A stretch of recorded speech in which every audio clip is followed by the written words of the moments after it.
I mean, if you do, that's like believing that you understand Los Angeles if you have the telephone directory. You know? I mean, this is the level of genetics today. What they say they understand life, and they have the telephone directory, and they're talking about Los Angeles because they can look up, you know, where the genes are, the coding for the proteins. You know, does this tell us anything about a broken heart or a Messiah or a Hitler? I don't think so.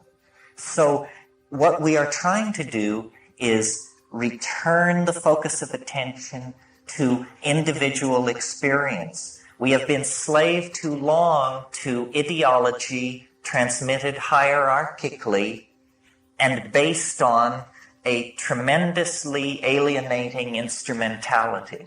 That's what science depends on now, a tremendously alienating instrumentality.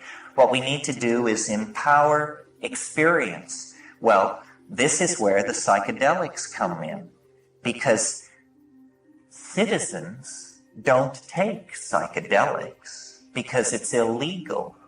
Neither do marionettes. Neither do robots. None of these well-behaved and mechanistic reductionist images of humanity take psychedelics because it's misbehaving. Misbehaving is a great sin. In fact, it's enshrined as the first sin. You'll regard that the psychedelic issue was there in Eden, and somebody misbehaved, and then they got tossed out forever and their children's children into the chaos of history. It's interesting to read in Genesis why this was.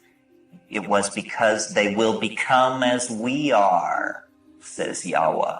They will become as we are if they eat of the fruit of the tree of knowledge.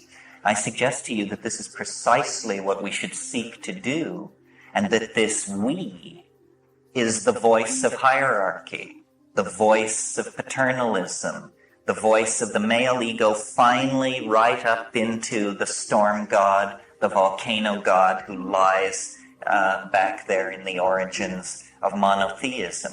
We empower our experience by insisting on our authenticity. It's a wonderful thing to learn to be able to stand up and yell bullshit.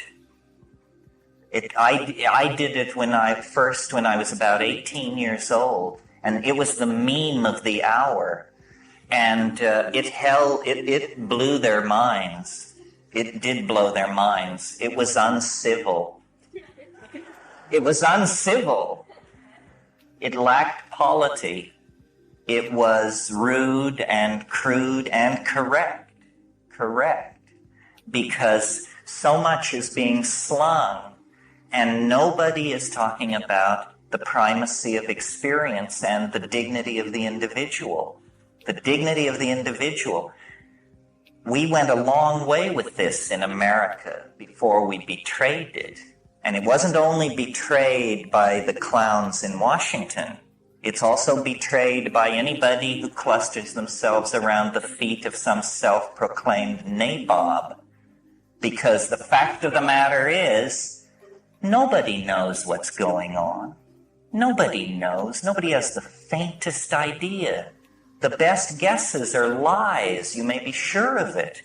And so to pretend that one human being will lead another out of the dark night of ignorance and into the shining light of truth is ludicrous, absolutely grotesque, a product of this empowering of the human image that has gone on through several thousand years of dominator culture. If you want a teacher, try a waterfall or a mushroom or a mountain wilderness or a storm-pounded seashore. This is where the action is. It's not back in the hive. It's not in the anthill. It's not knocking your head against the floor in front of somebody who claims that because of their lineage and whose feet they washed and whose feet they washed, that you should give credence to them. Knowledge is provisional, and we are yet to approach even the first moment of civilized understanding.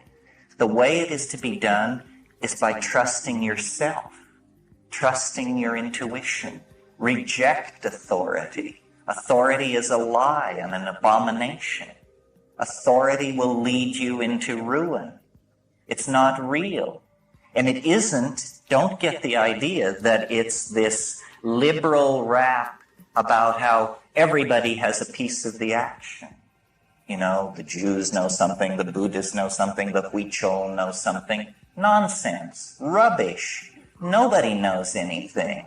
These are different kinds of shell games that have been worked out by priestly castes of people to keep things under control. Institutions seek to maximize control, control, control. That's what they're into. Did you think they were in the business of enlightening you? Saving your soul? Forget it. Control is what this is all about. And to the degree that we commit ourselves to ideology, we are poisoned. Any ideology, Marxism, Catholicism, objectivism, you name it, rubbish, all rubbish. What is real is experience. What is real is this moment. And so then what it becomes about is, what are the frontiers of experience? How much of that has been taken away from us by these dominators, by these priesthoods, by these cults, by these philosophical shell games? Well, a lot. That's the whole story of history. Our growing unease, our growing dis-ease, our malaise is all about the fact that we are kept from the wellspring of experience. We are sexually repressed. You may not feel it, but look back 100 years to a world where pianos wore pants. You know, we've made a little progress on the sexual thing. Maybe not. Maybe more or less than we think. But we are repressed in all of these areas. And we are particularly repressed in the area that relates to the psychedelic experience, because it is raid to the dominator insect invasion. They can't take it. They can't stand it, because it empowers the individual. It dissolves the cheerful model of science. It's just exposed as, a nice story. It enriches the accessible universe tenfold, 100-fold, 1,000-fold. It makes the individual complete within his or her self. And this completion of the individual is extremely destructive to the plan of the dominators, which is that you will be a cog in a machine. You will participate in the life of an organization, not your life, the life of an organization. You will go to some bullshit job. You will pour the best years of your life and your genius and your hopes into this. You will serve an institution. You will serve. Well, it's a bad idea for free people to go along with this. A much better idea would be to insist on the dignity of human beings, to recognize that the freeing of slaves, the giving of the vote to women, the ending of public whippings, that this program of political enlightenment must also then include hands-off on how people want to relate to changing their minds. We are not interested in being sexually regulated by the state, and we are not interested in being intellectually, spiritually, emotionally manipulated by the state. The state should stand down in this issue. The state is acting as the enforcing arm of the dominator culture, specifically of fundamentalist screwballs who, are horrified by all this, by the notion that people would claim the authenticity of their own minds, that people would stand in the light of nature and reject original sin and the guilt from Eden and, the sins of the fathers and all this rubbish which is handed down. What the archaic revival is going to have to mean, if it has teeth, is a re-empowering of the individual and a consequent lowering of the profile of institutions, especially government. We need to think about these things because we have bought into the idea that we have to serve and behave and be enslaved, else chaos will engulf the world. We need to carry out our analysis of the situation to the point where we can embrace chaos and see that chaos is the environment in which we all thrive. That's how I've done it for years. You think I could have gotten away with this in the Soviet Union? I don't think so. I require a society on the brink of social breakdown to be able to do my work. And I think a society on the brink of social breakdown is the healthiest situation for individuals. I don't know how many of you have ever had the privilege of being in a society in a pre-revolutionary situation, but the cafes stay open all night, and there's music in the streets, and you can breathe it, you can feel it, and you know what is happening. The dominator is being pushed. It never succeeds. It never is able to claim itself. But on the other hand, history is young.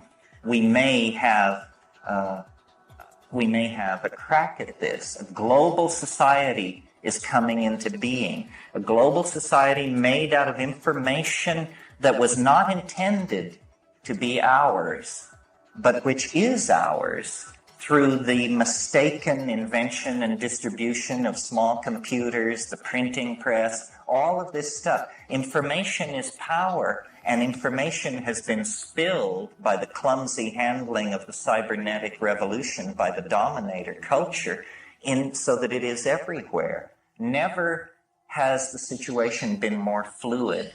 Never have the opportunities for infiltration, insurrection, and hell-raising been more present at hand. But we have to seize the opportunity. If we continue as we have, then, we're doomed. And the judgment of some higher power on that will be, they didn't even struggle. They went to the boxcars with their suitcases and they didn't even struggle. This is too nightmarish to contemplate. We're talking about the fate of a whole planet. Why are people so polite? Why are they so patient? Why are they so forgiving of gangsterism and betrayal? It's very difficult to understand. I believe it's because the dominator culture is increasingly more and more sophisticated in its perfection of subliminal mechanisms of control.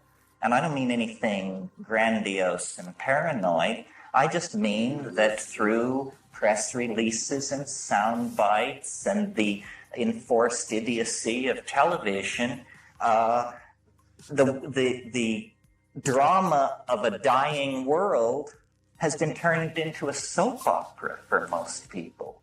And they don't understand that it's their story and that they will eat it in the final act if somewhere between here and the final act they don't stand up on their hind legs and howl.